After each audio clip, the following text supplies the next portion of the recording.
आज वही महाराज हरिश्चंद्र आवाजों को भरने लगे और कहने लगे, देखो कोई हमें खरीद लो, कोई मेरी पत्नी तारा को खरीद लो, कोई मेरे बालक रोहित को खरीद लो, ऋण से हमें उर्ण कर दो। अरे क्या कोई इस काशी में ऐसा नहीं है तो इन महात्मा जी के ऋण से हमें उर्ण कर दो। आप लोग ध्यान देना, एक ब्राह्मणी का भेष बना करके स्वयं इंद्राणी आ जाती है। बताओ इस नारी की क्या कीमत है। इंद्र की पत्नी इंद्राणी आज खरीदने के लिए आ गई। बताओ इस नारी को हम खरीदना चाहते हैं, क्या कीमत है? हरिश्चंद्र ने कहा 10 बार सोना। इंद्राणी ने वही 10 बार सोना निकाला और निकाल करके हरिश्चंद्र को दे दिया। लो इस नारी को हम खरीदते हैं। 10 बार सोना महाराज हरिश्चंद्र ने लिया और लेकर के विश्वामित्र महाराज को दे दिया। महात्मा जी 10 बार सोना ये तुम्हारा हो गया। ब्राह्मणी तारा को खरीद करके जब चली, पीछे से पल्लू पकड़ लिया है रोहित ने। मैया कहाँ जा रहे हैं?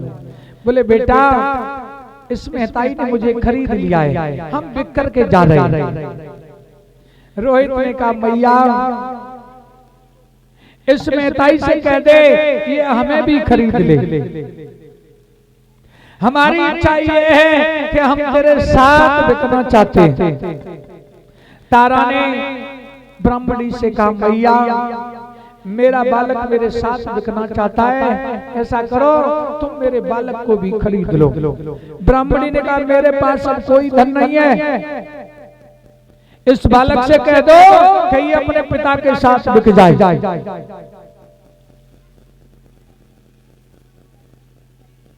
तारा ने कहा बेटा इस मैया के पास अब कोई धन नहीं है, ऐसा करना जहां तुम्हारे पिता बिके वहां तुम बिक जाना। रोहित बालक ने कहा मैया हम पिता के साथ नहीं बिकेंगे, मैया इस मेहताई से कह दे हमें खरीद ले, जो धन हो वही दे दे। और अगर धन नहीं है तो ये मेहताई हमें फ्री लेकर के चले, हम फ्री चलना चाहते।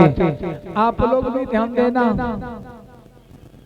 दुनिया में देखा तो ये जाता है कि जिस बालक की मेहताई मर जाती है फिर उस बालक का जीवन नहीं कटता है, दर दर की ठोकरें खानी पड़ती हैं, उस बालक की कोई कीमत नहीं रहती है।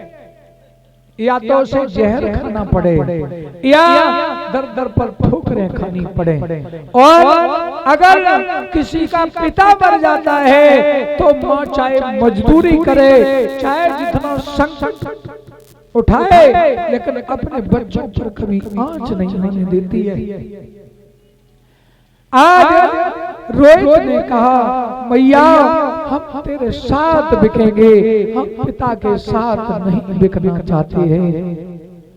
फपक फपक करके जब रोहित बालक रोने लगा, माँ की ममता उमड़ पड़ी। तारा ने कहा मैया मेरे बालक को भी ले लो। ब्राह्मणी ने कहा मेरे पास कोई धन नहीं है, इतना जरूर है कि हम इस बालक को फिर लेकर के चल सकते हैं। हरिश्चंद्र पीठ फेर करके खड़े हो गए, फूट फूट करके हरिश्चंद्र रोने लगे। विचार करना, किसी की पत्नी जब छूटती है तो उसके ऊपर कितना भीषण संकट पड़ता है। और पत्नी और पुत्र अगर किसी के दोनों एक साथ छूट रहे हो तो उस पर कितना भीषण संकट होगा। महाराज हरिश्चंद्र पीठ फेर करके फपक फपक करके रोने लगे।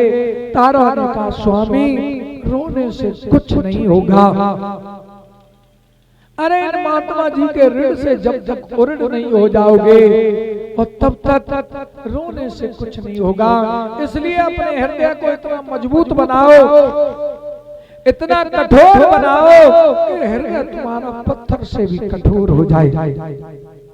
आप लोग विचार करना, हृदय पत्थर से कठोर हो सकता है? नहीं हो सकता है। हरिश्चंद्र रोकते तो बहुत है लेकिन फिर भी रो रहे हैं।